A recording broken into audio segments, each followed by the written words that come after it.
Hey everyone, and welcome to the Joyous webinar on conversations today. It's well, actually, I'm looking out the window, and I was going to say it's a horrible rainy day here in Auckland where I am, but actually the sun has started to shine on the side of my face. So I'm Mike Carden, and with me here is Ruby Koleski.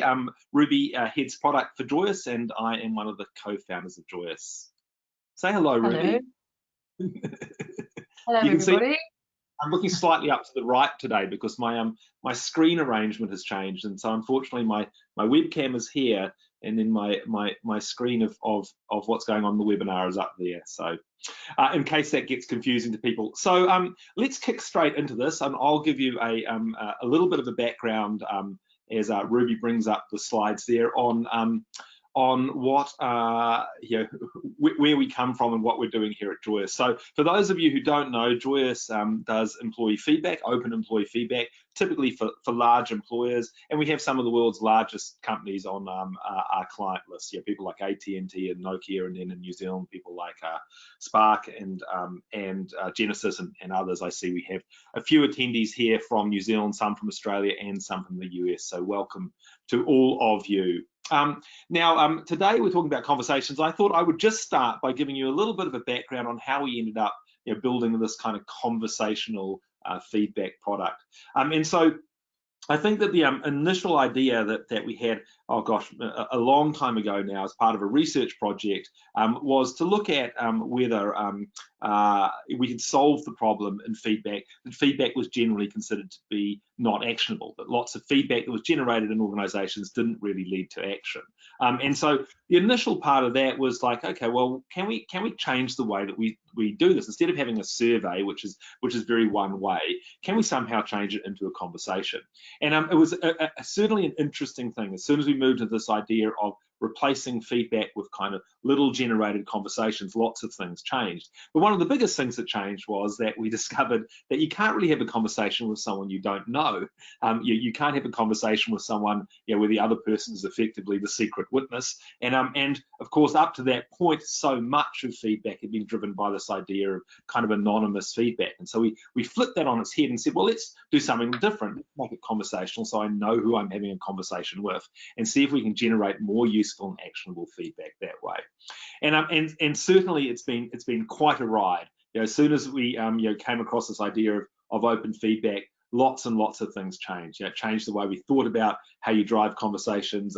It changed a lot about the culture of organizations we were working with, and the organizations that chose to work with us, and the organizations we chose to work with too. Because suddenly we were saying, hey, the idea here is not an idea of anonymity. The idea is actually about trying to make everyone in the organization feel comfortable giving and receiving feedback, and that feedback should spark action. And of course, the interesting side effect we discovered from this is that if you're trying to create that sort of environment, you're actually trying to create an environment of high psychological safety where people feel safe providing feedback. Interestingly enough, the world of the sort of traditional anonymous feedback was very much one of you could only give feedback in secret. You're sort of reinforcing this idea that feedback was somehow unsafe, which is of course the kind of antithesis to kind of the conversational model we're trying to build. So sort of on that note, I'm going to do a couple of things. Firstly, I'm just going to launch a poll. So just we've got a lot of people on the call today, which is wonderful. A couple of things. The first is that if you have any questions as we go, please feel free just to type a question there. We'll try and get to them. But also I'm going to launch a poll just now too. So just to get a little bit of feedback from the group, just on anonymous feedback. So you should see this poll show up in your feed there, and if you go ahead and answer that, we'll come back to the kind of results of that poll shortly. And on that note, I'm going to hand over to you, Ruby, to talk us through some of the conversational thinking that we've been doing. Thanks, Mike. Can I just confirm that you can see my screen okay? Well, at the moment, I can actually just see the quick poll. So let me just see. Perhaps we can have someone make a comment for us. I've not had this problem before. maybe I have to wait until the poll's finished. I think that this might be a new feature. So actually, yeah, why don't we just, if we all just answer the poll. Apparently I can't answer the poll myself, but I guess that's fair. then I will now close the poll, and we should go back to being able to see your screen there, Ruby. Yeah, I did. That worked. There we go. So I did see 90% of people voted, so that's great. Hi, as Mike said, I'm Ruby. I'm the head of product here at Joyous. I'm really focused on the mission, which is to make life better for working people. And I've been with the company for a while now and been really privileged to have been heavily involved in a number of sort of rollouts with some of our much larger enterprise organizations. And, you know, when the idea of this webinar came up, I thought it was a really great opportunity to share some of the learnings that we've had along the way of taking these organizations on the journey from anonymous to open regular feedback. And so the 4 sort of topics that Mike and I have landed on for today to share with you are up on the screen now. And what my goal is for you to really walk away from this webinar feeling like you've learned something that will be useful to you, regardless of the tool that you might decide to use, if this is something that you're interested in doing. And so I'll just move on to the next slide. And so the first part that we're talking about is the 4 stages of conversation. And it's been really interesting to me because each organization goes through the same 4 stages, 4 phases of conversation. And it is, first of all, okay, we're going to do this. So what are we going to talk about? Like, what is really important to us that we need to know about right now? So the first thing is kind of figuring out, what do we actually want to run our conversations around? And so as you start thinking about that, you actually go through the process of creating content. Now, it could be that you're using our content, and we have a question library or a content set called Genome, which is really well researched and well used and well refined. But it could also be that you've decided to use Joyous for the purpose of a business-specific outcome that's completely unique to your organization. So you can use us in either way you like. And when you're thinking about the content, you really want to focus on what will give you, sort of what structure and what copy will give you the best quality and volume of responses. And of course, the better the quality of the responses, and by that I mean like the volume of high quality commentary you get, the better the insights will be that we'll be able to extract from those to help inform action for you at a sort of macro level. Of course, we're talking about that Ruby, that idea that actually if you drive people into conversation, you know, if you try and stimulate people to talk more, you actually end up with a whole lot more data, and that data set's so much richer that it actually gives you much better insights. It's so true. We've definitely seen, I guess, something I can share with you on that one. The data that we've seen is if you stimulate good conversations, and it's actually a conversation and it's focused on one topic at a time, we actually get about 30 to 40% better engagement or retention on quality of commentary than if you were asking some monolithic survey of a whole bunch of topics and it was completely one-sided. So we have got enough data now because we have let people, we've done a number of experiments with organizations where some have run as a survey initially, and then they've gone from a big survey down to maybe, say, 5 questions at once a month, and then they've gone to what we recommend, which is the 1 question a week, keep it really focused, and the data is definitely supporting the volume, and the quality goes up by 30 to 40%. So that's great. So some other things to think about. We've spoken about the quality. We've spoken about keeping it focused now in our response, so focusing it to one topic at a time. And the next thing you've got to think about is immersion. So you've got to keep it interesting right from the beginning, like right from the first moment they see the content, which if you're doing it via email could be the subject line of your email, for which we use something called litmus testing to ensure that we create and craft really good email subjects that don't go to spam, for example, or perhaps it's via text because we can action to diverse workforces text messages instead. But you really got to make sure it's engaging, because if it's not engaging, people are not going to become immersed in the conversations. And it starts from the first point of entry, but it goes all the way through the structured part of your conversation content, which is where we really have spent a lot of time and energy kind of investing in creating great content with focused research. And for the final, yeah, like I always think that when I see this stuff come out, when I see these kind of conversation starters come out from different organizations, that they sort of feel like they come from some kind of faceless HR department, from sort of corporate speak, rather than actually coming from a person.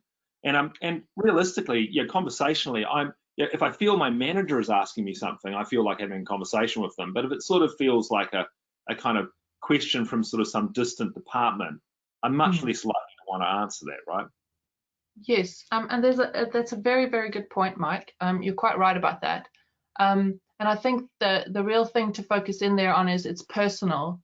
And I guess if you're using Genome, our question set, you're coming at it from the angle of employee experience, in which case it's leaders talking to their people. And in that context, you really want the conversation to be a personal one, where you talk about that person's experiences in a way that that leader can respond back and take action. And it's not about how does org do this or that. So that's really interesting. The last note I want to have you think about when you're crafting content is to think about your audience really carefully. Many of our customers have a diverse workforce in the sense that they are non-office workers, non-desk workers, it's fiber technicians out in the field, it's LPG truck drivers, it's that sort of thing. People who don't even have a company email, let alone a work laptop, they've got a phone. You've also often got a really global or really multicultural workforce, in which case even simple things like the reading age of the content you craft can make a difference between you getting like an appropriate response or someone just not understanding what it is you're asking them. And so for that, we use an app called the Hemingway app quite often to make sure that the reading age of what we're crafting is low enough that it will be everyone will be able to understand it. It's a fascinating that Ruby, that idea that you actually have, there's a kind of behavioural and cognitive part to feedback, which people have sort of ignored for so long. That feedback's always come from this organisational development view of the world, where you're trying to craft, questions to get some, to measure some very specific things. And so you have this very, very specific language, and the kind of, the instrumentation of that language is super important. But what you forget is that a whole lot of your audience, particularly if our English is a second language, as a for instance, possibly don't really get the nuance of that language anyway. That you're actually better off to try and do something which is straightforward and provocative to everyone. 100%. And so I don't have a lot more to say on this one, but just in the context of Joyous, for those who are interested in Joyous from an employee experience perspective, we've obviously got the Genome, which is open source, so whether you use us or not, please feel free to download this. And it's a really modern question set. And how we typically recommend people run is we recommend they ask one question a week from these different realms, which are the broader categories you see, and we rotate through these sub-realms. So that we ensure balanced insights across the realms month on month, and we run the set for 6 months, and then we have a full informed view of the organization, and then we sort of repeat the cycle on another rotation, which gives you the insights over time. And just to speak before we move on to the next stage or phase of conversation, to that kind of personal angle both Mike and I touched on, as you can see here in culture and environment, where you would often see kind of questions from other survey tools that aren't conversation tools that ask you things like, how effective is your leader? Well, there's just no way you can ask questions like that in a conversational setting. So this is just a really easy way for me to show you how we've made the questions personal. It's always about the person's experience, and it's never about their leaders, which makes it really easy to sort of have a conversation around that. You're trying to remove the kind of risk of ego bruising, aren't you? I mean, I think that's the that's one of the things which we discovered, I guess, early on in research about open feedback, is that you're actually, you're trying to remove ego bruising. You're focusing on outcomes. You're trying to light the way so people can see how they can kind of improve behaviours, but not actually criticise behaviours. Yeah. Nobody wants to, as a leader, be logging on to something like Joyous and be worried that they're going to be confronted with some harsh feedback about themselves. And this just gives the people responding an easy way to actually provide constructive feedback. Like, I would like to understand more how my work contributes to my success. Maybe we could try X. And it's not actually about their leader now. It's a tangible thing that their leader could do, which is great. So if we then move away from what do we want to talk about and we move to the second phase, so now we've figured out what we want to talk about and we're kind of ready to go with that. And the next thing you kind of have to say to yourself consciously is, okay, well, who do we actually want to take part in these conversations? And there's kind of two sides to that, right? There's who do we want to ask, and then who should respond. And I think the decision on who should respond needs to be quite intentional. And Mike, that for me is because of these two styles we've seen emerging at Joyous and how people use the product. And I don't know if you want to talk about those for a second before I expand further.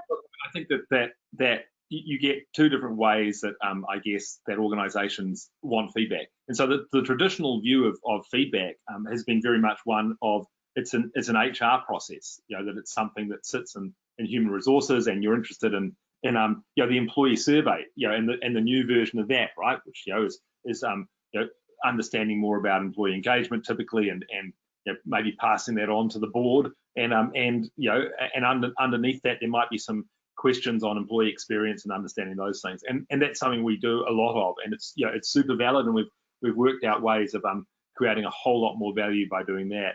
But what we're seeing, the emergent theme to us, the big play is that feedback is becoming an enterprise-wide thing. So rather than just being something that is used to find out about employee engagement and those metrics which are important to people and culture teams and HR teams, we're now seeing it used in very business-specific ways. So just talking to excuse me, a large telco client of ours, in the US in the last few days, most of the feedback they gather is actually quite specific to people's jobs. And none of it's really HR specific. It's related to the tools that they're using in the field and whether those tools are working. It's also related to kind of a proxy of what they're hearing from customers. And so obviously, as we're in this kind of new world of customer behavior in the middle of a pandemic, they're sitting there very interested in how employees' experience of some of those elements work. And that's very, very different than the traditional sort of like, are you proud of the work you do kind of questioning, which of course still has validity, but there's this whole raft of other stuff that you can get to as you expand your sort of feedback lens outside of just the normal people and culture stuff. So to draw a circle around what Mike has said there, if you're kind of running it the employee experience way and you're using EX Genome, for example, you really want the conversation to go to everybody in the organization, and we can handle whether they're out in the field or if they're in an office, and you really want the immediate leader to be responding to those pieces of feedback that come in. And the reason for that is we want as much as possible to create opportunities for the leaders to empathize and take action. Now, if you're running the bespoke way and you're creating custom questions unique to your business situation, then you might want to consider, instead of having it go through the leaders, you might consider having a dedicated set of people who are maybe subject matter experts, or they're running a project, a specific project with a goal and an outcome, that they are dedicating themselves to responding to anyone who's taking part in answering the questions that you're asking. And that's pretty much it for who should take part. Just know that you have options. And I guess in some bespoke situations, and certainly we see that with a telco that we're working with globally, you don't necessarily need to ask the entire organization. Sometimes it's just relevant to a certain part of it. But now we've got our content, we've decided who's taking part in the conversations, and off we go, we launch, and oh my goodness, the next thing that happens is obsession. And I think Mike's gonna demo the product to you shortly so you can see what I'm talking about, but man, like I hear all the time about CEOs who suddenly become obsessed with checking the Joyous live feed all the time, because suddenly they have unfettered access to seeing what's going on, not just the static one-way feedback that people are responding to, but actually seeing how the leaders engage back and forth and seeing live actionable outcomes coming from the conversations that we've started. So the CEO gets quite obsessed and stays obsessed each time a question comes out, and that's great because then they also help drive the adoption of the change, which is awesome. HR leaders, usually the empathetic ones in the group, become quite concerned about, are people engaged and are their leaders responding? And that is fantastic, because that's the thing we care about most, and we'll talk about that a lot more in this webinar. But the thing we really care about are leaders responding. And then you might be thinking, oh, okay, so now leaders have to respond and they're not responding, and what can we do about this? And Mike hinted at it earlier. We've developed a bunch of tools and processes, and let's say you did decide to take on a conversational tool and you chose Joyous, we actually wrap a whole change program around the launch process, and we've done it so many times that basically we've got it right down from senior leadership training to leader training to the copy that goes out in the email to your whole organization. We've actually worked it all out, and all these things we do quite strategically to ensure the whole organization buys in, from the exec to the leaders to the working people, and that this immersion takes place and people do have these conversations. And that's pretty much the phase of obsession with are the conversations happening. And then the last thing that happens is the conversations are over. And you might think it ends there, but it does not, because the next thing we do is we go and extract the insights out of the content, which is now of a really high quality. And what's interesting about that is then you suddenly end up with, let's say, potentially, so we use some AI in the background to analyze themes, and often end up with 200 plus themes that we analyze, which is not particularly actionable. So we use a combination of AI and human brains to derive the real most important thing for you to do. And sometimes that's by realm or by question or overall for a month or for a campaign, but we're very focused on helping leaders understand the one thing they should do. It's interesting at a kind of instrumentation level. One of the things which is I guess been the most exciting for me in the research is that you really have your feedback really works in two ways. That there's this micro-transactional actionable stuff over here, right? Which is all of these little pieces of conversation, and every single one of those conversations is I guess an opportunity to do some kind of micro correction on the journey, so that all adds up strategically. And then sitting over here on the right, because you're generating so much rich data and content through the conversations, you actually have the ability to extract extraordinarily deep analysis of what's happening in the organization.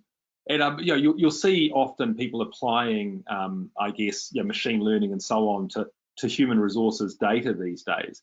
But they're always out there, searching for themes that they've already trained the machine to look for.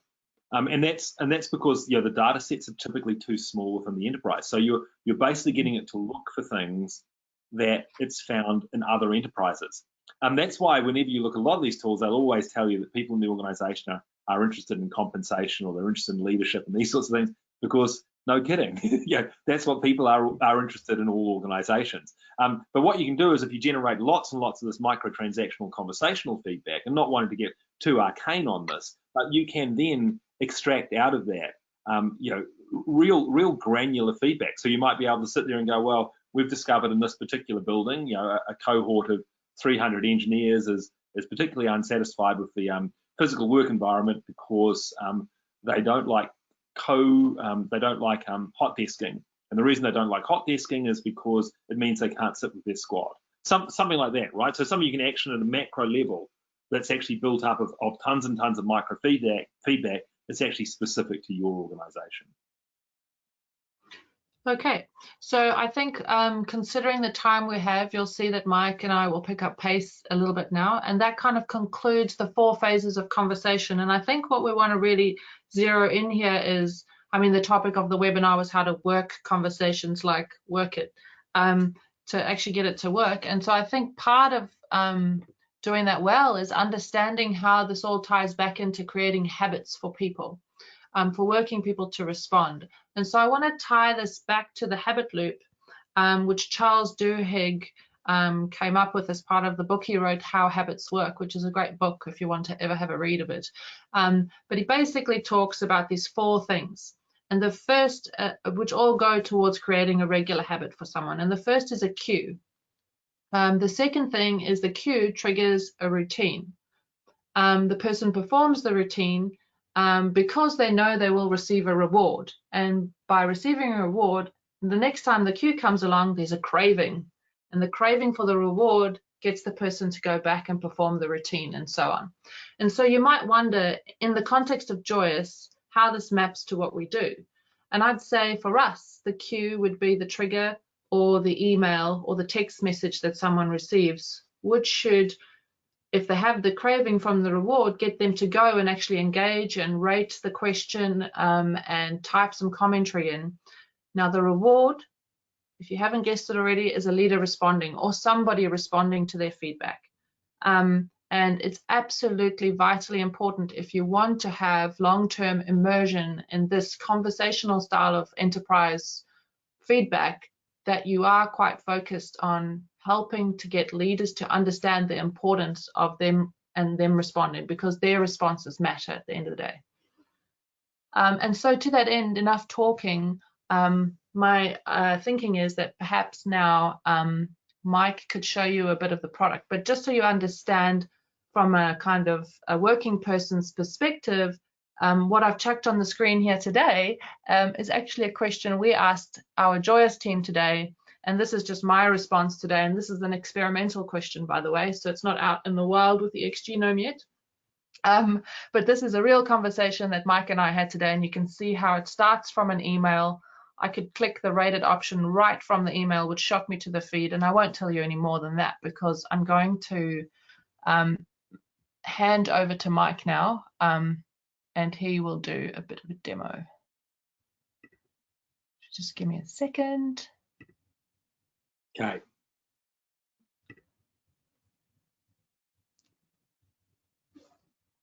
There you go, Mike.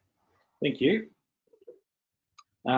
Now, I did seem to, let me see, people should be able to see my screen. Well, I seem to have turned off my own webcam, so just give me 1 second.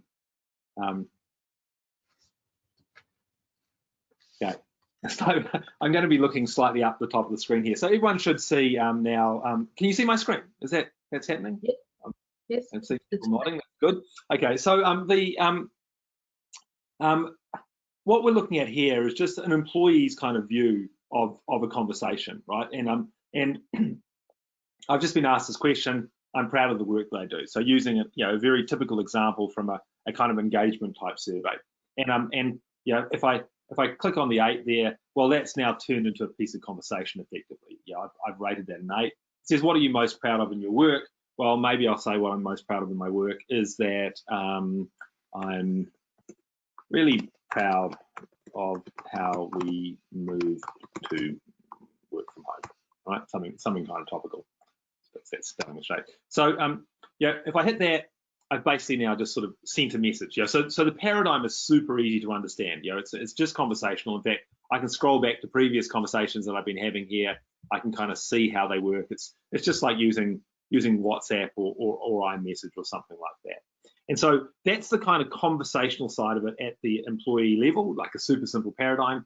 What I'm going to look at now, this is the kind of magical bit, is this now is a live feed. So I was just this person called Esther Beck a second ago as an employee. Now I'm Esther Beck's leader or someone in her chain of command, I guess. And I can see that she's made this comment here. I'm proud of the work that I do. What are you most proud of your work? I'm really proud of how we move to work from home.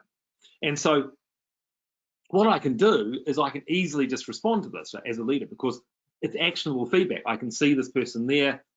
I might just respond with some, just some kind of positive comments like, thanks. I'm really struggling to type today. Thanks for all of your work. Something simple like that. If I hit send, effectively that's now gone back to Esther and it's part of her conversation, right? And in fact, so easy to feed, to send back, I guess, appreciation. But maybe I want to find out more information. So this is a very simple idea, right? So is there anyone we should specifically? Hey, Mike, maybe we should work through some examples of this. Sure, if you want to. Yeah, okay. Oh, well, give me 1 second. Give me 1 second, Ruby, right? Is there anyone we should specifically recognize? I can basically ask for more information, right? So the ability to ask for more information is something that didn't exist previously in feedback. Basically feedback would just stop. So it goes like that. So look, we will look at some examples, and I think particularly along the lines that Ruby was suggesting about how we work conversations. Before we do that, I just want to show you one thing. because everyone always asks me about this. They look at this live feed, which is kind of awesome, right? Because I can just scroll through here and see all the conversations that are happening in the organization. But what say I'm the CEO and I'm about to visit people who work in, I don't know, let's say I'm about to visit the sales team that is in Wellington, right? So, Wellington. So I'm looking at the sales team in Wellington. I'm about to visit them. I'm also going to visit the marketing team at the same time. So I'm looking at sales and marketing people in Wellington, right? And I'm quite specifically interested in, I don't know, in well-being. And I'm quite specifically interested in people who have, you know, a negative sentiment towards well-being. You can see I can very, very quickly kind of cut my way through all of these different kinds of conversations to find some stuff which is really specifically relevant to what I'm interested in at the time. And I think that, like, you know, this is the thing. It's not just the power of conversations, it's the power of conversations collectively and built into a data model where you can kind of find your way around those conversations. And so I won't spend a whole lot of time kind of looking at that, because I do know we want to talk about working in conversations. But one thing I will just show you is that, like, you know, if I'm interested in insights which are being extracted from this data, and this model here is along the lines of the you know, employee experience genome which Ruby introduced. Yeah, I'm looking at culture, environment, fairness, inclusion. I can sit here and see in well-being that, well, we're not doing so well. If I look at the breakdown, well, as a leader of a few people, I see, well, it's about, you know, support and security and workload. And gosh, workload's going the wrong direction, right? You know, workload's getting worse. Yeah, I can kind of drill into the quite specific, you know, questions about workload and understand, you know, what's happening in them and so on. And, like, you know, I might here see, well, there's a work-life balance issue here. You know, I can click on this, you know, icon here, go back to all of the conversation which relates to that particular issue of work-life balance. So very easy to kind of tie this conversational piece into the kind of more traditional sort of models which we're used to, which help people kind of direct their activity. So Ruby, I know you wanted to talk. I mean, I've kind of just got a bit carried away with demoing some product there, but I know you wanted to talk, you know, about how to work some of these conversations. So, yeah, so we were talking about habit loops and that the leader's response is the reward and how important leader responses are. And I'm sure that I've, like, drilled that into everyone's brains now, but, like, it's actually very easy to get the responses wrong. So Mike and I are going to do an entirely unscripted and completely original set of conversations to kind of illuminate what a good and bad response could be from a leader. And so I'm Esther Beck, and just incidentally, this is demo data. You're going to take the Esther side of this, right? You're going to be the person. I'm going to be Esther, yeah. And so I'm going to start. In the background, I have Joyous open as Esther, and I'm going to start responding. And you should see my feedback popping in any second now.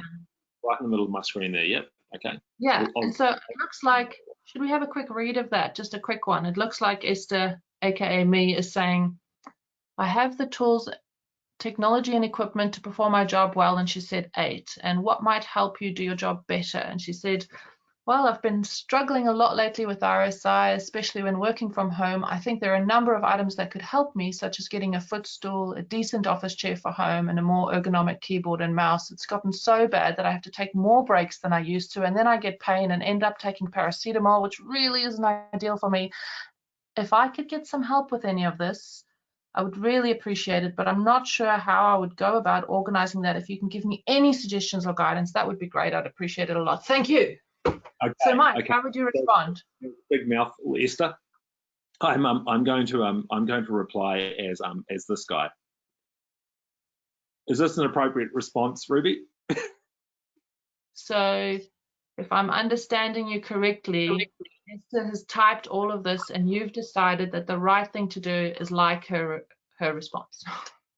Well, I'm busy. I'm super busy, and perhaps I don't even have time to respond at all. So at least I've acknowledged that it's happened. Yeah, so I get this a lot, and I have a lot of interesting conversations with the various senior HR leaders of why this is not a valid response. And I hope that this makes the point, because we talk a lot about matching people's energy. And so maybe, Mike, just maybe you could do a little bit more. than liking her response? What do you think you could do better than that? Am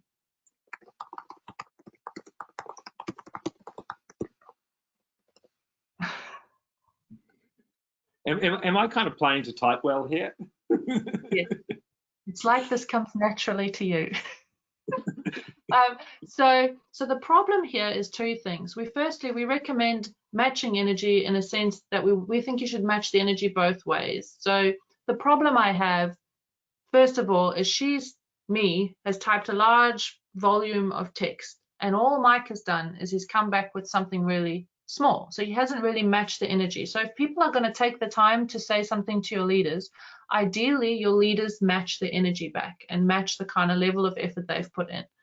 But the other thing that's interesting about this one is actually Esther has given a clear call to action to Mike. She's clearly said that she would like suggestions on and some guidance on how to go about sorting this problem out. So just thanking her for the feedback and being empathetic isn't actually enough. What he needs to do is take up the call to action and follow through by acting. And so I talk about matching energy, but in this version where her energy is quite high, I probably wouldn't get Mike to match the energy in Joyous. We believe that what you can do with Joyous is take the conversations offline. So we don't want to replace the good real world conversations that happen. What we want to do is bring topics up inside of those that may not happen otherwise. And so what I would recommend here is that the leader actually takes the conversation to the real world and matches the energy there and really helps. And yeah, I've your guidance. Great student that you are. And so that example... I've got to jump in there, Ruby. We see this so often too, which is one of the great things about open feedback, is that everyone has this idea that once you start to use a kind of conversational feedback mechanism, that now you're kind of capturing all feedback in this kind of online space, but actually it leads to lots and lots of offline discussions, whether they're one-on-one discussions like this about solving someone's specific issue, whether they're little small pieces of action like sorting out someone's care or work environment, or whether they're actually just like, hey, this is a topic now which is going to happen at our kind of team meeting this week because we've had so much discussion about these things. We see that it really is something that as soon as you take the view that what's happening is a lot of micro course corrections, then you will actually be quite comfortable with the idea that lots and lots of the continuation of conversations actually happens offline. And the last thing I'd like to say about this particular one before we show you one more example is matching energy goes both ways. And so what I mean by that is if I had just said one sentence, it would have been horrific if Mike typed me a novel in return. So that's another way that I don't recommend leaders go. Leaders shouldn't come back with a massive dump of text if they've only received a couple of sentences from the working person. Okay, so I'm ready for entirely original conversation number 2. So Esther is about to respond to the "my workload is fair and manageable" question. And of course, because this is a demo, we already have the little card showing here, which wouldn't appear at all if Esther hadn't rated yet, but just to make it easy for us to demo, look, I've just said something. And it's just popped up live. And by the way, in the background, we do send email notifications or text notifications to leaders when the people in their teams respond, so they don't have to be coming here and checking this all the time. And similarly, when a leader like Mike responds back, then the person gets an email or a text notification letting them know that someone has taken part in the conversation. And so, Mike, what do you think you're going to do here? Ooh. I'm partway through. Cool.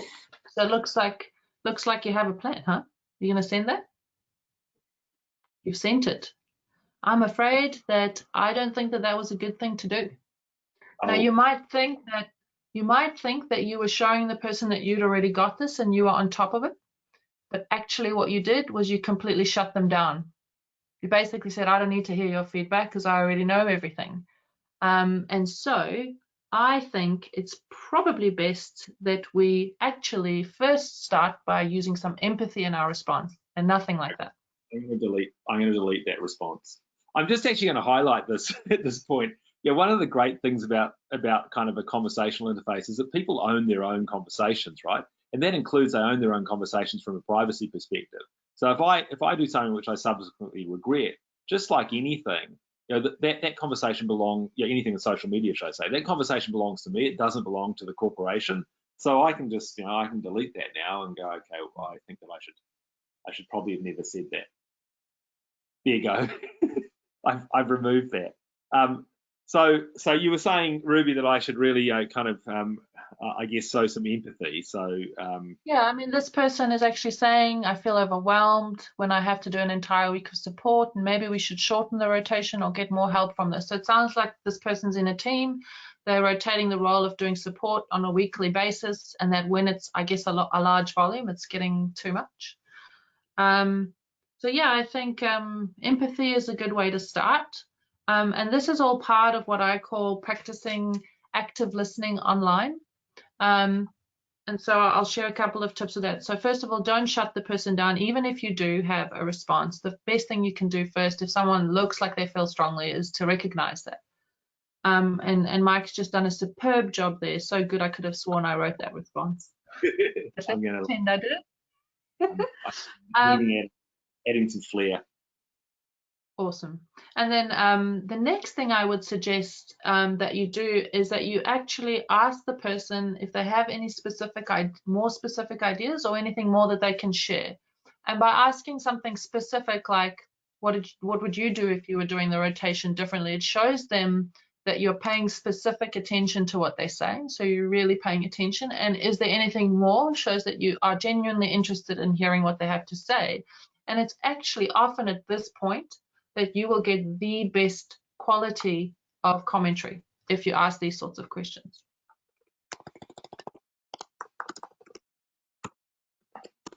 And you would find very quickly, amazingly, Esther has a lot more to say. And she's not only come back with a really specific action plan, which means Mike now doesn't actually need to think about it, or maybe he hadn't had this idea yet, and it's now a new one he can take to the table for the plan he already has, or maybe it is the idea that he already has, in which case it's great validation that it is the right approach. And so I think it's incredibly useful. And it also just gave the person the opportunity to say what they thought, which, I mean, is intrinsically motivating when it comes to having conversations, right? And I would say that's probably a good amount of examples on how to have leaders work conversations to ensure that their team remain immersed in taking part in these weekly conversations over time. Hey, so great there, Ruby. Do you want to just spend a little bit of, I know we're running right towards the end of this webinar, but so should we spend a little bit of time on the last couple of topics there? Shall I change the presenter back to yourself? Okay.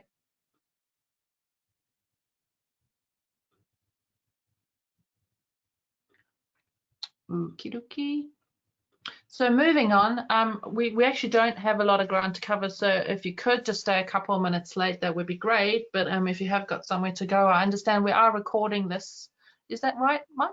It's being recorded, yep. It'll be sent to all attendees. Excellent. Finally, I just want to share with you what we perceive to be the most important thing to consider when you're thinking conversational versus just one-way feedback. And so you'll come out of a world likely where you're used to being really quite obsessed with the rating score and the average score, which isn't not important. That's very important at a senior level for sort of understanding where there's problems and understanding at a macro level where to look down. But when it comes to the leaders and the immersion of people in the tool, particularly because I said in the beginning that we make participation optional as opposed to forced, you really need to understand what it is that brings people in. And for us, it's the leader responding. So either you've been quite concerned with scores or benchmarks in the past, and we obviously have those, or perhaps you've been quite concerned with participation or engagement, and it ended for you at a person replying, which is person selects a rating here, or maybe a comment. But if you come to conversational tools, it only ends with the leader responding. And as the funnel here shows, if a leader responds, it feeds right back into the next time. The person is far more likely to select a response. And if the leader doesn't respond the first time, you dramatically increase the chances that that person will never respond again. imagine that example we gave where Esther was talking about something really personal to her, her RSI. If Mike did just go the route of I'm too busy to respond to this, you probably would never have heard from Esther again and you would have lost the value in the tool. So that's something to bear in mind. And I've put some sort of, yeah. Ruby, so just you know, like looking at you know, at this piece of kind of encouraging leaders to respond and how that works, and then making sure that they respond in a fashion which is useful, as you know, as you've described in this last little exercise. Is there anything specifically at Joyous that's done to kind of help organisations sort of get over that hump, you know, versus their sort of maybe a more traditional approach of a kind of a frequent survey? Is there anything we've done to help encourage leaders to respond? Yeah, well, what things have we done to, you know, help both leaders, you know, encourage leaders to respond, but more importantly, to get them to respond in the right kind of fashion? I feel that you're leading me to an answer that I don't have at the top of my mind.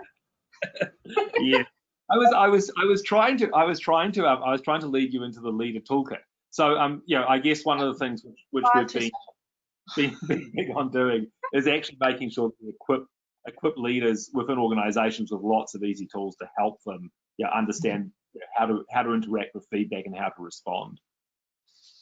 And that is, I've answered the question myself now, Ruby. Thank you, Mike. Yeah, so I mean, my perspective on that is sort of when I joined Joyous, I have a lot of empathy for leaders, having been sort of a middle manager, team leader myself for many years in my career, and I know how hard it can be.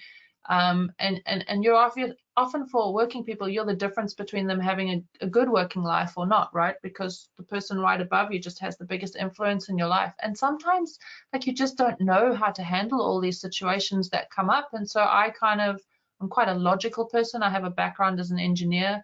And so I, over time, found tools that were really practical, that worked for me, that I still apply time and again. I mean, I'm not perfect, but we've put those together as a toolkit, and I think I came up with one myself around active listening online. And yeah, I think we're about to release the toolkit publicly, so perhaps if you're interested in using it, it comes with a great training deck as well for leaders. We're going to open source it, Ruby. I think that's the plan. I think we're going to share it not just to you know, not just within our enterprises where it's, you know, already being used, but we're going to share it openly. That's the plan. That's great. And so what's nice about the toolkit, I think, from my perspective, is it's useful whether you're using Joyous or not. It just helps leaders have tools for various situations, like when they're find themselves in the middle of a tricky conversation, or they want to know how to practice active listening online, or how to give praise to people to build closer relationships. And there's many more tools, but yeah, thank you for bringing that up in that subtle way that you did. at least you don't look rehearsed. We're far from rehearsed. And I think that brings us to sort of our final talking point. Am I right, Mike?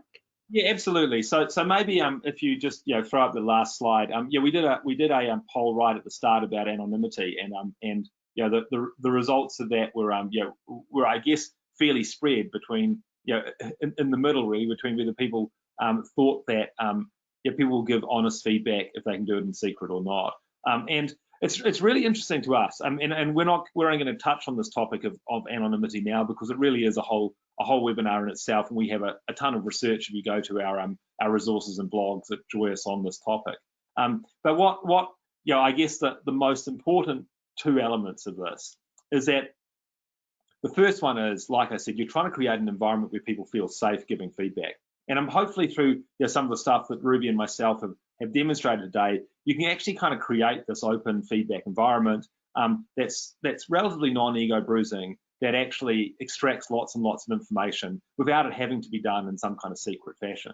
And like I said, by creating that environment where people feel safe, well, you know, it's very obvious as soon as you do that, you realize that the other option, the option where you only say, well, we'll only take feedback on board anonymously, is kind of sending a different message. It's sending the idea that feedback is somehow unsafe, which is the opposite of what you're trying to do. And don't forget, what you're trying to do is you're trying to spark action, right? And this is something we see. You know, we'll occasionally see some clients be concerned about, you know, will people respond to this particular question or something? Maybe it's maybe this conversation starter, is a little controversial or so on.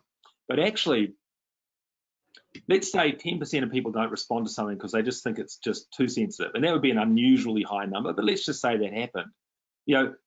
What actually has also happened though is that 90% of people who have responded, guess what? Their feedback is kind of actionable, and lots of actions have taken place that would not have otherwise taken place if we'd taken a kind of anonymous approach to it. And I often hear this kind of lament from employees that says, oh, well, we do a survey, but nothing ever changes.